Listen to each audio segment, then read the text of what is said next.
Wagwan guys, what's going on? I hope you're doing well. I cannot complain myself.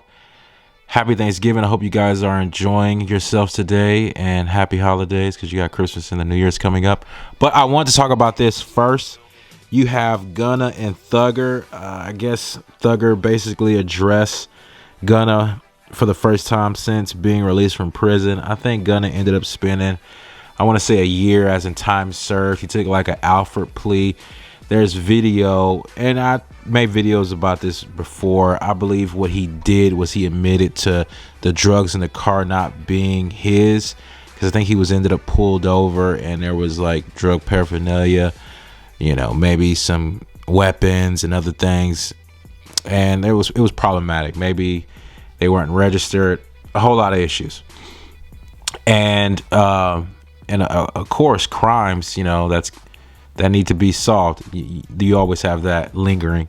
But Gunna basically said no, the drugs and the guns were not his. But also too, and there's a video clip of this, he was asked, is YSL a gang? And he answered yes. Big surprise. YSL is a gang, right? It's a music label technically, isn't it? Yeah, it's a music label. But he referred to it as a gang that was involved in criminal activity. And then that's problematic, because it makes it hard for Young Thug's defense and his attorney, who, long story short, this guy gets released. His attorney really did a good job by sniffing out some things that was not going right, which I talked about it in prior videos. I believe he was meeting with the prosecution in his chambers, which he wasn't supposed to do, in secret, and some other activity that was going on where a judge got basically thrown out. He got removed from the trial. So they basically sent everybody home. All right. And Young Thug spends about 900 days in jail, like 2 years and a few months. He spends that in jail. So he's probably pretty upset.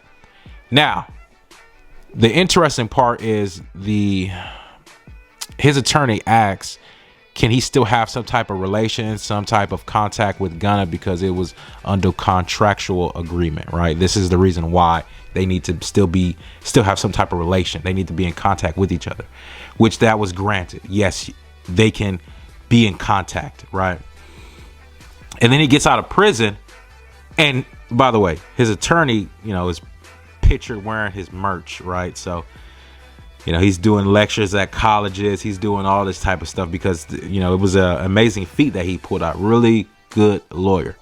Really. And I don't believe a lot of people would have caught some of the things that he caught. So hats off to him. Do I think Young Thug was some, he's being charged with racketeering, conspiracy and all these?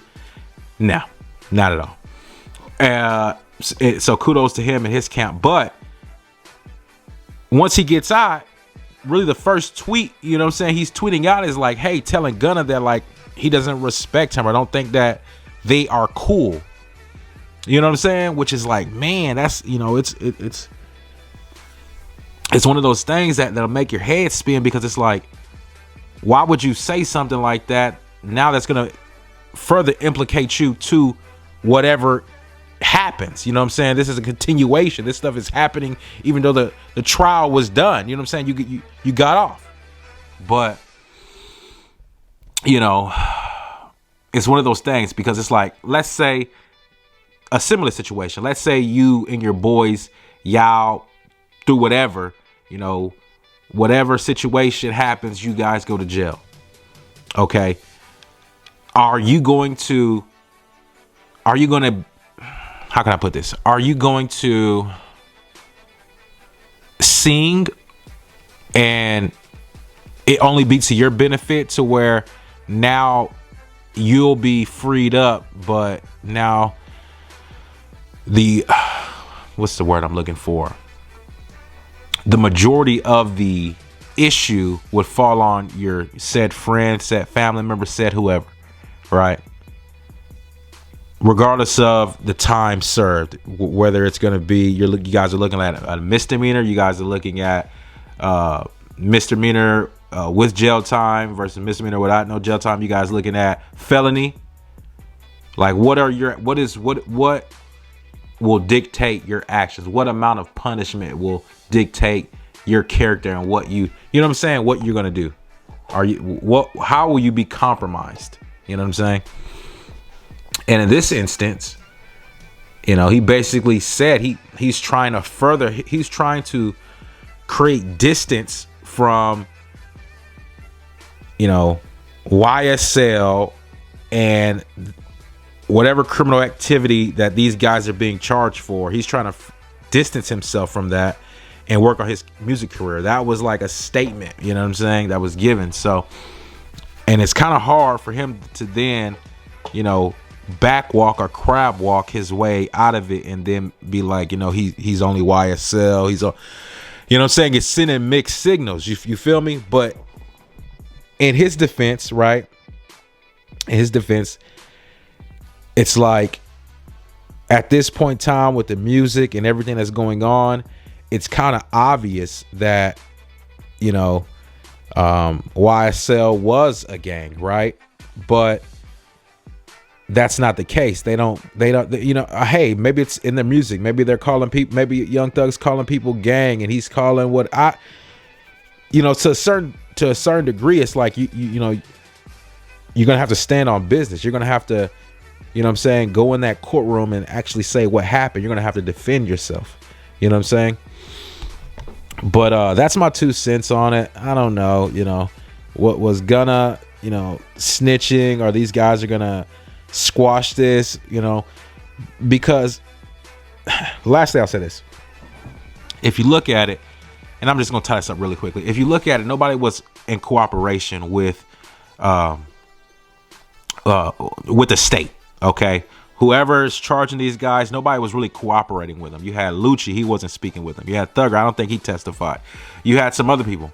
I don't think those guys really testified. You know, maybe like Lil Woody, and you had some other people testify. Gunna testified. But people weren't really opening their mouths, you know what I'm saying? And then, you know, the people who they created relationships with, you know, they could be extremely impacted, you know, by that. You know what I'm saying? And so in turn, they spoke with, you know, the prosecution, right? They basically conceded and was like, you know, hey, look, these guys got a case on us. And in turn, they ended up taking some type of plea deal. Thug ended up taking some type of plea deal to where, you know, it was essentially it was thrown out. You know what I'm saying? And he kind of pretty much had time served as well as as well as Gunna. So in turn, he kind of followed suit after Gunna. So did Gunna help alleviate that problem by speaking and opening his mouth? I don't know. You know what I'm saying? But that's an interesting point. I did want to talk about that because I thought that was something to, you know, it was glaring. Like, you know, a lot of people saw that, I guess. He comes out and his first statement is, hey, you know, we're not cool. And this is somebody that he was pretty much, you could say, almost, you know, like his right-hand man, his best friend. But that's what I got for you guys. Hey, look, man, I hope you guys enjoy today. I got some ham hocks in there with some greens. Man, I got a turkey going. We gonna do the stuffing next. I gotta get in there and do that. But hey, enjoy yourself. Peace, guys. I'm out.